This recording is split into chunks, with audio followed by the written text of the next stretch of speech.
मंगल भवन अमंगलहारी, द्रवहु सुदशरथ अजिर बिहारी। राम राम एक, राम राम दो, राम राम तीन, राम राम चार, राम राम पाँच।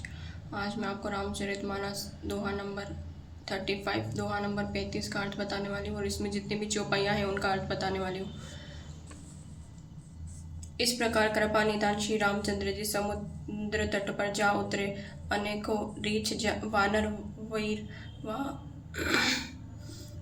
जहाँ तहाँ फल खाने लगे।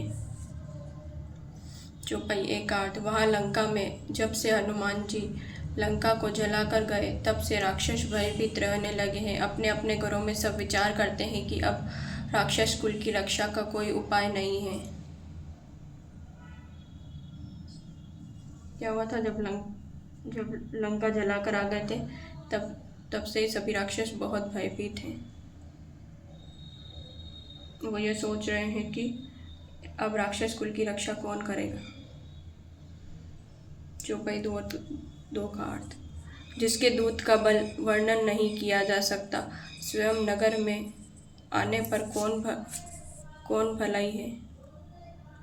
हम लोगों की बुरी दशा होगी। दूतिया से नगर वासियों के वचन सुनकर मंदोदरी बहुत व्याकुल हो गई।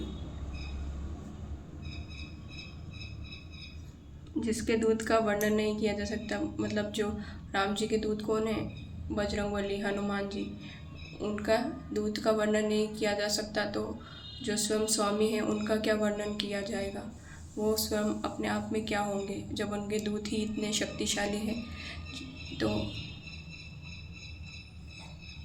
जो मालिक है वो कितने शक्तिशाली होंगे, यह सोचकर मंदोदरी और सभी भी व्याकुल हो रहे हैं। चौपाई 3 का अर्थ। वह एकांत में हाथ जोड़कर पति रावण के चरणों में लगी नीति रस में पगी हुई वाणी में बोली, हे प्रियतम, श्री हरि से विरोध छोड़ दीजिए। मेरे कहने को अत्यंत ही हितकर जानकर हृदय में धारण कीजिए। मैं जो भी कह रही हूँ वो आपके हित के लिए ही है। यह धारण करके श्री हरि से विरोध छोड़ दीजिए। उनकी पत्नी को वापस उनको दे दीजिए। चौपाई 4 का अर्थ। जिनके दूत की करने का विचार करते ही स्मरण आते ही राक्षसों की स्त्रियों के गर्भ गिर जाते हैं, वे प्यारे स्वामी यदि भला चाहते हैं तो अपने मंत्री को बुलाकर उसके साथ ही उनकी स्त्री को भेज दीजिए।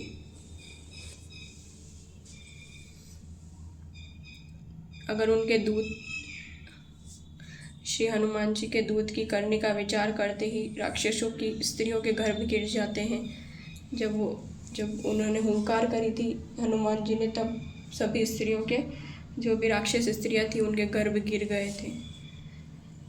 तो मंदोदरी कहती है, यदि भला चाहते हैं तो अपने मंत्री को बुलाकर उनके साथ उनकी स्त्री को भेज दीजिए। ये इसमें ही सबकी भलाई है।